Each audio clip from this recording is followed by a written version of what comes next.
Hey math fans, Alex here, and last time we talked about how to reduce an n by n system of equations.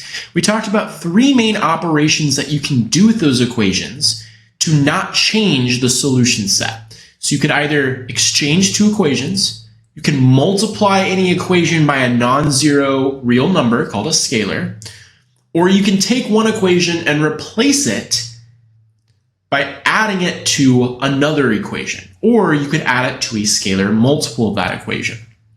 Okay, so all three of these are useful. And last time I showed you a proof of kind of the third one and why that operation was valid. And I summarized by saying that with these three operations, we can transform an n by n system of equations into a triangular form and solve it using back substitution. So let me now kind of define what those things mean, and we'll do some examples.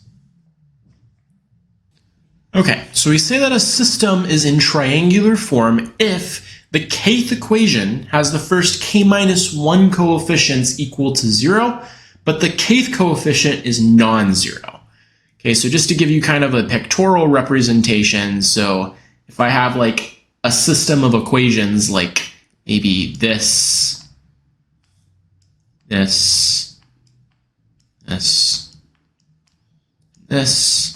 maybe this is my n by n system where this is, some a11x1 and so on and so forth. So basically the idea is that these are non-zero, okay? At k equals 0, the 0th equation has the first, 0 minus 1 isn't valid, so none of them are 0, and this coefficient is non-zero. Then when you get to the next one, this is a 0 and this one is non-zero.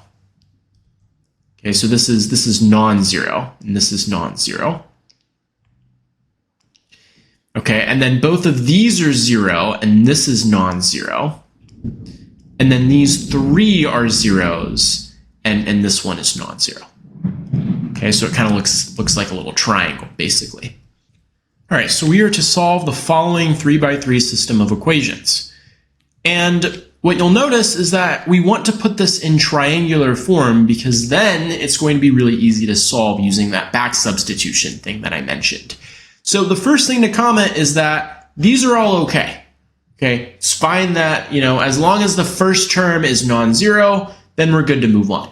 So looking at equation 2 now, we need this coefficient to be negative. We need it to be 0. Okay, so the first thing that I'll comment is in equation 2, we need the coefficient of x1 to be 0. So how are we going to do that? Well, we're going to do one of our operations with equations. One of our three operations. Well, exchanging any of the rows isn't going to do anything. Multiplying by a non-zero scalar is not going to make this 0. So the only alternative is to take this equation and add it to a scalar multiple of another one. And I'm going to tell you that it's going to have to be the equation immediately above it. Okay, so I'm going to take equation 1 and I'm going to essentially replace equation 2 with equation 2 plus what? Well, if this coefficient is a 3, I need this coefficient to be a negative 3. So I'm going to take all of equation 1 and multiply it by negative 3. Okay, so what that is going to do then is that is going to change my original system to be the following. Okay, so equation 1 remained unchanged, but the thing that I did was I multiplied equation 1 by a negative 3 and then added it to equation 2, and that's what I replaced equation 2 with. Okay, so I kind of highlighted that over here, so I called equation 2 now 2 prime, which is just equation 2 minus 3 times equation 1. And you'll see that the coefficients kind of work out that way, because if I take this times a negative 3 and add it to this, then I get 0, which, by the way, I don't need to write. if I take this times a negative 3, I get negative 6, and add it to a negative 1 to get negative 7. And then finally, if I take a plus 1 times negative 3, I get negative 3. Adding that to another negative 3 gets me negative 6. And you can't forget about this. Common mistake, people forget about that all the time. This times negative 3 is negative 9. Add it to negative 1, we get negative 10. Okay, now if we're going to do it to that row, we might as well do it to equation 3 as well, because remember, this also needs to be a 0. So I'm going to go ahead and do that really quickly. And what are we going to do? Well, I might as well take equation 1 times a negative 2 and then add it to this. Okay, so let's make that happen. Okay, and this is what we get. I define 3 prime to just be equation 3 added to negative 2 times equation 1. And then we see that this coefficient is 0. This times negative 2 added to 3 gets us negative 1. This times negative 2 added to 1 gets us negative 1. This times negative 2 added to 4 gets us negative 2. So you should check all of that. Pause the video if you need to. But this is kind of step 1. Because we have this is a 0 and this is a 0. What's our next step? Well, our next step is to realize that the second equation is now in triangular form because the coefficient in front of the second unknown is non-zero, which is great. So now we move on to the third equation, and we look at all coefficients leading up to this one, and we see that this is a 0, but this is not a 0. So we need this to be a 0. Okay, so how are we going to do that? Well, let me just kind of summarize kind of what we want. So now we're in equation 3, or I guess 3 prime as I called it. And what we need is we need the coefficient of x2. We need everything up to x3, but not including x3. We need all of these to be zeros. So we need the coefficient of x2 to be 0. Okay, so how are we going to do that? Well, you have to only go off of equation 2. What happens when you start messing around with equation 1? Well, let's say that I thought maybe I can multiply equation 1 by a negative 1/2, or a positive 1/2, multiply equation 1 by a positive 1/2 and add it to this. That would work. That would eliminate the coefficient of x2. However, what you're forgetting about is that if you take something that is a 0 and you take 1/2 of this and add it to 0, that is no longer a 0. So you cannot, in fact, do that. So when you're doing these systems and putting them in triangular form, whichever one you're trying to eliminate in whatever equation you're on, you can only use the equation right above it. Okay, so what we're probably going to do is we want this to be a positive 1. So what do I need to multiply this equation by to get a positive 1? And that would be a negative 1/7. Okay, so let's go ahead and do that. Okay, so the nice thing about this is equation 1 remains unchanged. Since equation 2 is fine, we leave that unchanged as well. And then what we have is this times a negative 1/7 added to this gets us 0, predictably. Okay, and then I might just show a little bit of work off to the side because the fractions get a little bit messy, but this thing times a negative 1/7 is a positive 6/7, right? And then we are adding that to a negative 1. Okay, so 6/7 minus 1 gets us negative 1/7. Okay, finally, we have to worry about the coefficients over here, or the constants over here. So negative 10 times negative 1/7, that's positive 10/7. And then we're adding that to negative 2. okay? But remember, 2 over 1 is really the same thing as 14 over 7. Okay, so that's why we get a negative 4/7. So everything works out, even with the messy fractions, which unfortunately are just going to be a part of life. Okay, so now we get it in this form where these are all zeros, and we look at it, and I claim this is in triangular form. Equation 1, all the coefficients leading up to x1 are zeros. I mean, they just don't exist. And this one is non-zero. For equation 2, everything leading up to this coefficient is a 0. And for equation 3, everything leading up to the coefficient of x3 is a 0. So this is in triangular form. Now, how are we going to solve this system? Well, it's actually very easy. If you look at the bottom equation says something times x3 equals something else. So we can immediately solve for x3. And we get that after we multiply both sides of this by a negative 7, we get that x3 is 4. And then what? If x3 is 4, now we can go back up to this equation, and we can plug that in. So the second equation now reads negative 7x2 minus 6 times x3, which is 4, right? This is 4. Equals negative 10.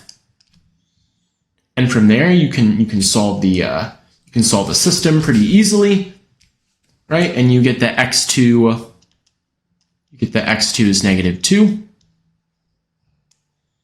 And then we can go back up to the first equation, and we get that x1 plus 2x2 plus x3 equals 3. Where this is the same x3 value, and this was what we got for x2. Okay, and when you solve that, you get that x1 is equal to 3.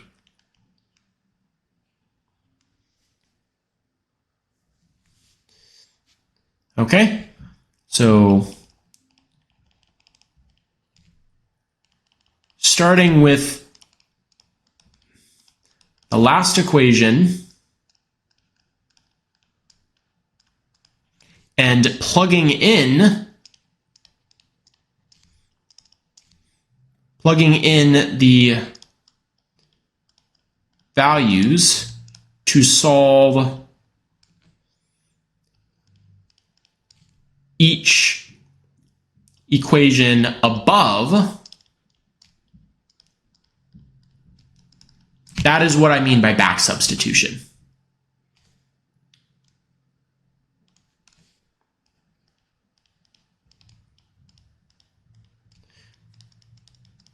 Because what you're doing is you're starting with this really easy solvable equation, and you're going back, above and substituting the value of x3 in, and then since you have all the unknowns except this one, you can easily solve that one, check. And then you can go back up here, you know what these are, so you can solve for this one. And as long as your system is in triangular form, this will always work. Okay, so this is how we solve systems and put them in triangular form.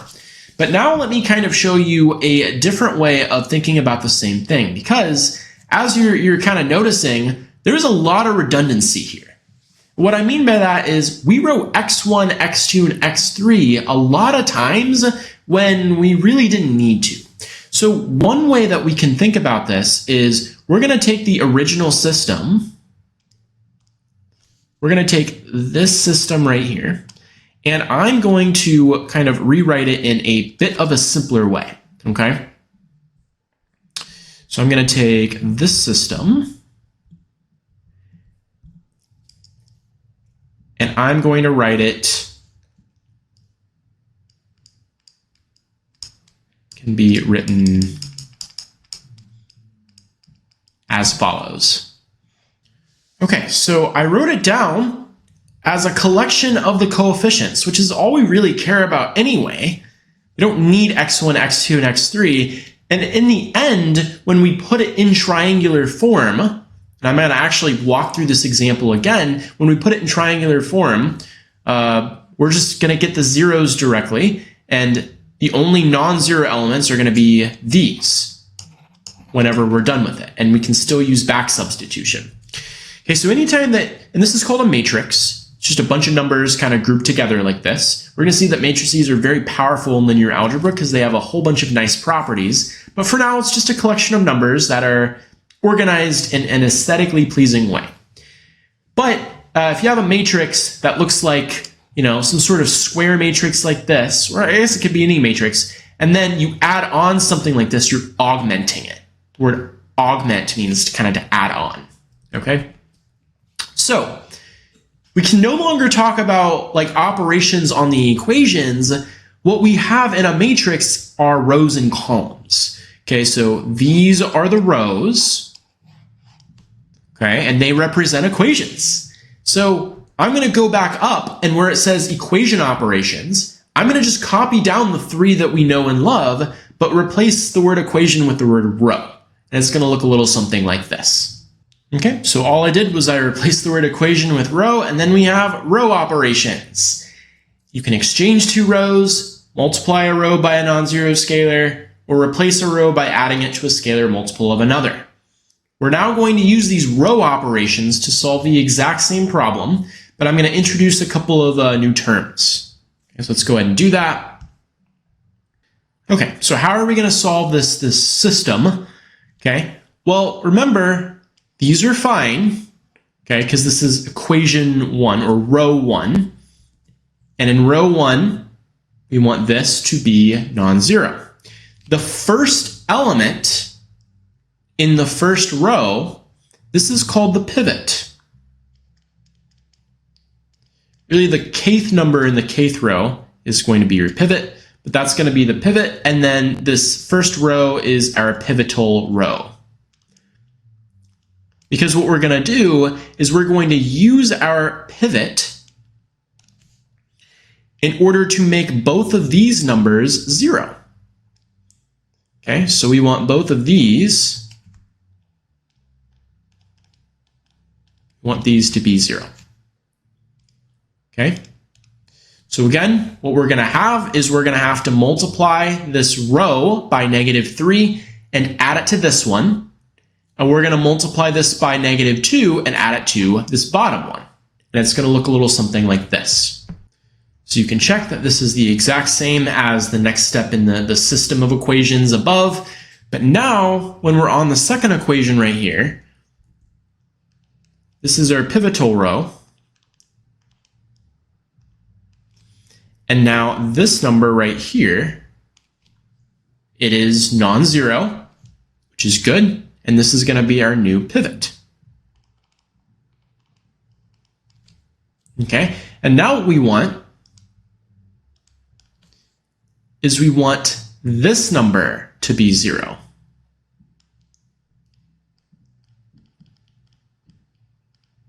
We want this to be 0. In order to make that happen, what are we going to do? Well, we're going to take this row times a -1/7 and just add it to the third row. Okay, so when we do that, we're going to get this. Okay, and if you look back above, this is actually identical. This is identical to the triangular system above. Okay, and then you would know that this represents the coefficient in front of x3. So -1/7 times x3 is equal to -4/7. You'd solve that, you'd back substitute your way up, and then you'd get your solution the exact same way. Okay, so let's do another example. Okay, so we're going to solve this system. It looks really intimidating. It's a 4x4 system. Ooh. But let's go ahead and first write the augmented matrix. All right, did you get this for your augmented matrix? Double check. I'm speaking from personal experience when I say that if you even mess up one negative sign, everything's going to be wrong after that. So it is worth spending 10 seconds and checking the numbers. Okay, so I went ahead and labeled this as row 1, row 2, etc., etc. And we notice that I'm looking for my first pivot and my first row, but I see that this is a 0, which is a big no-no. Okay, remember in row 1, we need the coefficient in front of the first number. We need the first number to be non-zero, which this clearly isn't. So what we're going to have to do is we're going to have to swap 2 of the rows so that the first element is non-zero. So it doesn't really matter which one you do. I chose to swap rows 1 and 2. Okay, so I just symbolized it by saying that 1 and 2, I just interchanged them. Now we have the first element of the first row is non-zero. That's good. We're going to use that as our pivot now. I should probably go ahead and label that. So this is now our pivot. Okay. And this first row right here is our pivotal row. And what are we trying to do? We're trying to make sure that all of these are zeros. Well, this one's already a 0, so we don't need to touch it. But what we do need to do is multiply this row by a -2 and add it to this row. And then multiply it by -3 and add it to this row. Okay, so let's go ahead and show that. It's going to look something like this. So we get this. Now all of these elements are 0. But mainly, we look at the first equation and we're good. We look at the second equation, and now our pivot is going to be the second element, which is indeed non-zero. Okay, so that checks out, and now this is our new pivot. And we now need all of these to be zeros.